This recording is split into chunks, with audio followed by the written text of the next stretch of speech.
Hey everybody, it's Graham Taylor at Hudson Rose with an answer, a vague answer, but an answer to the all-important question of, when you're buying a house, do you find the house you want to buy first, or do you sell yours? Sounds like an easy enough question to answer, but when you think about it, it can be quite tricky. So, where do we start with buying a house? The first thing you need to do is get an idea of what yours is worth, all right? And that's where we get our friendly estate agents in. Normally get 2 or 3 of them in to get a valuation on your property to give you a rough idea of what it's going to sell for, okay? Now that's obviously a marketing valuation, so there's no way they're gonna know exactly what it's gonna go for. Sometimes it's a little bit less, sometimes it's more, depending on the market where you are. But that's the first thing to do, is get an idea for what you've got. How much equity have you got in your property? If you've got a mortgage on that property, after you sell at that assumed price that the agent's given you, how much you've got left over to play with from there, all right? So that's your first bit. So we're not buying or selling yet, but before you start looking at other people's houses, get an idea for what you've got to play with.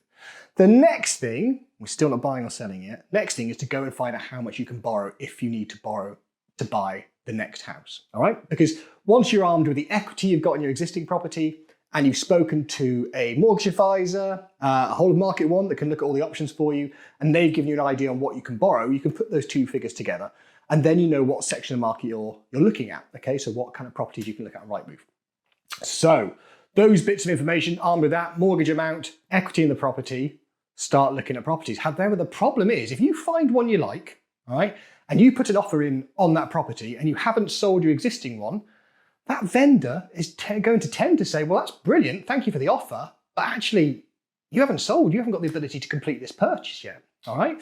So this is where you really need to be under offer on your own house, before you will be able to successfully bid on another property. Now, there are exceptions to this.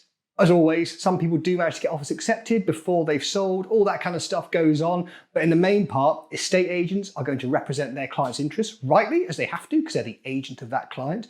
And they're going to say to them, well, look, it's a good offer, but actually, we've got no idea because they haven't sold. It might take them 6 months to sell. It might sell overnight, that'd be brilliant. So the answer to the question is, really, you have to have an offer. You have to have sold, or at least have an offer on your property before you're going to get an offer accepted on the one you want to buy. Okay, so when we say having sold, you don't have to complete it, money in the bank, that doesn't have to have happened.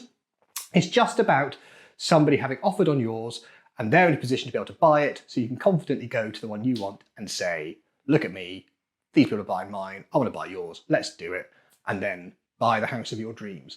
So preparation is everything.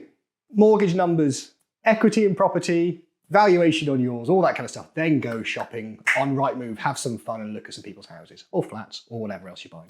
So I hope that helps. If you do need a steer on the borrowing side of things, you want to talk through process as well. You know, we're quite happy to just chat about the house buying process. We are involved with it week in, week out.